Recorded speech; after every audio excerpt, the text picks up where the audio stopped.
Hello guys, my name is Amit Sani and I welcome you to StudyIQ in this daily PIB analysis videos. These videos they come in Hindi and English, both in languages in evening and in the morning. The Hindu analysis videos they come. So today is the 30th of January and not much data is there these days. Sometimes some days are like they are having less data from the exam point of view, and sometimes it's huge amount of data. So we will balance this thing out. Some data we will take from the past, and that which is actually very relevant for the next examination. Okay, that is UPSC Prelims in month of June this year. Okay, so on these numbers you can call and you can ask for these pen drive courses. All are important courses created by experts and selected people. So they are certainly going to help you in the static portion, the current portion which is coming every day on the YouTube section. MCQs that I gave to you yesterday. AIMS in Madurai is announced by under this particular Pradhan Mantri Swasthya Suraksha Yojana, okay, in Tamil Nadu state. So it was not Chennai, it was Madurai, and under the Pradhan Mantri Swasthya Suraksha Yojana it was about the tertiary care hospitals, okay, just like the AIMS hospital is. So it is not under Ayushman Bharat scheme. So both options are wrong here, so none would be the correct answer. Okay, next, Vande Bharat Express, that is going to run between Delhi to Varanasi with 160 km/h speed with modern facilities, and only 8 hours it will take between Delhi to Varanasi. Next, Integrated Refinery Expansion Complex, IREC. IREC, it will make this particular institution as the India's largest PSU, that is going to be a refinery and a big plant for LPG bottling and all that will be there. But it is not in Tamil Nadu, it is in state of Kerala. Kochi is in Kerala. So that was the trick here. That's why this option is wrong and it is right. So only 2 would be the correct answer here. Okay. Next, Ministry of Power's data. Minister R.K. Singh lays the foundation stone of a regional testing laboratory for CPRI. You see, this CPRI, Central Power Research Institute, it is actually an autonomous body under the Ministry of Power. Okay. And what it does, it has been serving for the last 5 decades in India in the fields of testing, certification, research, consultancy, third party inspection services. Okay, so it's a very, very important institution working under the Ministry of Power. And now see, it is going to be the regional laboratory in Nasik, near in Nasik in Maharashtra. Okay, it is near the city of Mumbai. So it is going to tackle the western region of India with all laboratories and its testing facilities, because these all are required by many industries. Okay, so CPRI. Next, data is from Ministry of Railways. Now Mr. Piyush Goyal, minister, launches the IEA's report, International Energy Agency's report. Okay, its secretariat is in Paris, France. Okay, Paris. So it's a Paris based organization and it was established after the 1973 oil crisis in the Middle East countries and all. Okay, so it was a very, very important organization, and now it has 30 members and it has been doing a lot of commendable work, and especially in the areas of renewable energy and the non-conventional forms of fuel.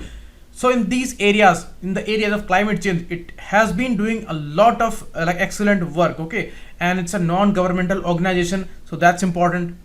So this IEA, it has given the report for the future of railway. You see, in the future we are also planning some environmental friendly rails, and there are less dependency on the conventional fuels, and also these targets are going on for India. Now this report is by IEA, the future of rail, and in the last 5 years we have done a lot of investment in the railway sector. And the example that the minister was quoting here of the Vande Bharat Express that we discussed yesterday, the very new and modernized train between Delhi to Varanasi. Okay, so it's an example of our investment and our output here. Okay, so it is going to be a very important achievement, and the context is the future of rail report by IEA. Remember this. It's an intergovernmental organization, 30 members and 8 association countries, and 4 main areas of focus are there with the IEA: the energy, security, economic development, and environmental awareness. Okay, and engagement is worldwide, so it's working in most of the countries of the world. And you see, these areas, these sustainable issues, renewables and electricity, these are the future agendas where our progress, our growth, our sustainability would depend. So that's why it makes it very, very important in organization. Next, Ministry of Tourism data, first Swadesh Darshan project in Sikkim. Some days back we discussed that under this Swadesh Darshan project in the state of Meghalaya, first project was launched. Okay, first project. Now the first project in state of Sikkim, the same state which is the first organic state of India. Okay, so in the Sikkim state, the Gangtok is the capital, so there this project is launched. And this Darshan project is not a new project under this particular scheme. This scheme was launched in 2015, and after that they have been launching a lot of projects all over the country. It is coming under the Ministry of Tourism, not culture. Okay, under Ministry of Tourism, so that's important. So it is going to be the first ever project in the state of Sikkim under this particular scheme. So that's important. And about the India's progress, India's growth in the tourism sector, you see WTTC's travel index report, India was ranked third in the world, and India's growth was 14% at rate, and the world tourism grew at 7% only. So we are moving double at the rate, 14%. Next, Ministry of Textiles. You see the HSN codes, harmonized systematic nomenclature, a standard nomenclature. It is for specifically technical textiles. What is technical textiles? The textile that is used apart from the apparel industry, say for the agrotech and space industry, automobile sector and medical sector. If any kind of specific textile is used in these kind of industries, then it's technical textile. And we have great opportunities in the technical textile sector. It is a great income booster, okay, for the farmers and other cultivators. And important is that by 2020-21 it is going to become the 2 lakh crore rupees market size for this sector, and it is going to impact both our farm life and our space pursuits. Means it is covering a wide range from the farms till the space sector, because everywhere these technical textile is used. Okay, so that's important. And this Technotex the Technotex summit is going on in Mumbai. Okay, it is organized by Ministry of Textiles and FICCI, the Federation of Indian Chambers of Commerce and Industry. So they both are organizing this particular event. And Innovation Center would come next month in Delhi. Innovation Center would be there in Delhi. So that's important. Next, this is the brochure which was launched. You can see in this example, if we see at this particular product, so this particular textile, it is going to be the technical textile because we don't wear it. It's not a normal textile, it's a technical textile. So it is the sunrise sector. Sunrise means which is having enormous opportunities, enormous growth in the future. So a lot of reliability is there with the sector, that it is going to grow a lot. Next, now the information is over for today and yesterday's data. So we are going to take this year-end review of Ministry of Agriculture. Okay, and this data is from last month, December, but it is going to be very, very relevant this year. You see, Department of Agriculture, the most important department which normally fixes target for the production in India. It has fixed the target for 2018-19 year as 290.25 million tons of food grain, and last year we achieved 284.83 million ton, and that was a record. Okay, so we are going to achieve more. We have set a bigger target here. So now two kinds of things are there. One is estimate for the current year, and the production data, actual data, is for the last year. So for 17-18 year, it was the data that we achieved 284.83 million tons. Now monsoon was 9% less than the average and the normal, so that was a somewhat hindrance. And you see, the main focus in this ministry is the doubling of farmers' income, and it is totally the income focused approach. Okay, and when we are going to talk about the income feature, then certainly some areas would be identified that are going to boost the income factor for farmers. Okay, a lot of it is actually the most controversial area, because things are not so simple, they are very complex, and the releasing these documents, releasing these statistics and releasing these directions are very much easy. But you see, we need to identify these areas. So 7 sources of income growth are there. Crop and livestock productivity, that should be raised, and the resource use efficiency, that should rise, and saving should be there in the cost of production. This cost of production should be less for the farmers and productivity should be more. Okay, so cost less, productivity more. Cropping intensity should increase. High value crops, these should be boosted. Okay, their production should be boosted anyhow, and they should be grown at a higher number. Okay, and improvement in the real prices received by farmers. Here the MSP factor would be very crucial. Non-farm occupations, these are the major boost to the income of the farmers, because agriculture is only giving a subsistence. Okay, and non-farm occupations are going to be very, very crucial if we are planning to double the income. So this committee is also looking at the investment in the agriculture, and that is the most important thing. I discussed a Hindu editorial regarding this topic yesterday, that we should shift our focus from subsidies to investment. That is the most important solution, an unavoidable solution. But you see, it is coming on the 7th number here. So that's the thing. Income centeredness is the issue here, and high productivity and remunerative price is the focus, and reduced cost of cultivation for the farmers is the focus here. Now, what are the steps that we have taken? We have taken market reforms through the state governments in the states. Model Contract Farming Act we have pushed through the state governments, so that contract farming becomes robust and very fair.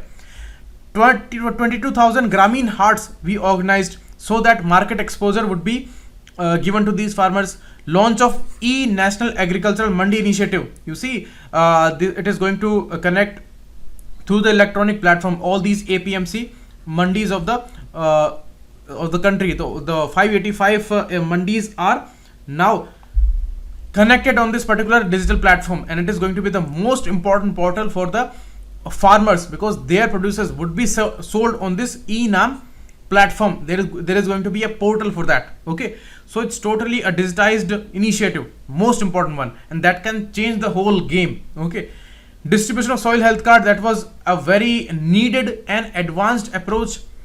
Per drop more crop initiative, that we tried and that went very well. And Paramparagat Krishi Vikas Yojana, under which the organic farming was focused. Organic farming, Paramparagat, remember this. Okay, Paramparagat means organic. Pradhan Mantri Fasal Bima Yojana, that was the very important initiative by government, where Kharif and Rabi crops, they were insured. Okay, so very important issue, and we had discussed that a lot of times. And Har Made Per Paid, that was a specific program for agroforestry. You see, there are barriers and there are divisions in these fields. So on these particular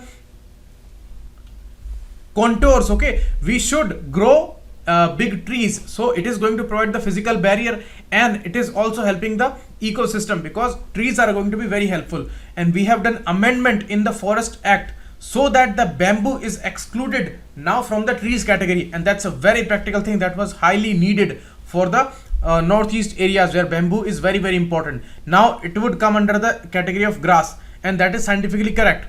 So now restructured bamboo mission was launched, and the bamboo which is grown out of the forest area, there would be no restriction on the cutting of that. PM Asha scheme, that is Annadata Aay Sarakshan Abhiyan, that was very important, where MSP was focused, and we increased the MSP rates for Kharif and Rabi crops, identified crops, and 150% means around 1.5 times more MSP was announced for these farmers. But how much it became true for the farmers, that's a different thing, a controversial thing.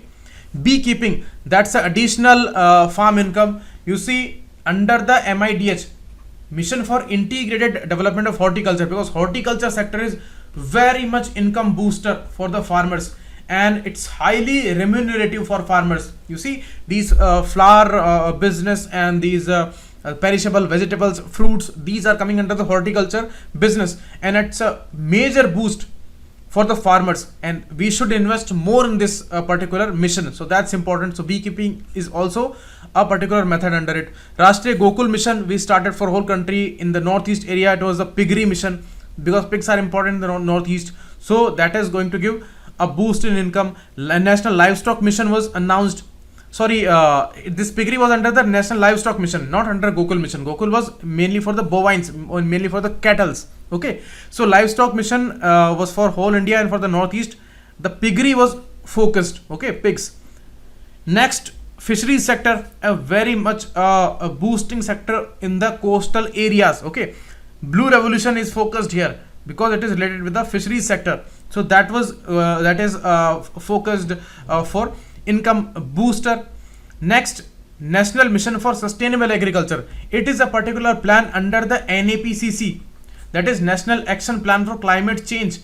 We have specific 8 missions under it, which are related to the water bodies, sustainable solutions for energy efficiency, sustainable agriculture and climate change issues, Himalayan ecosystem, all the rivers and all these water bodies, and also these are going to take care of the climate change issue.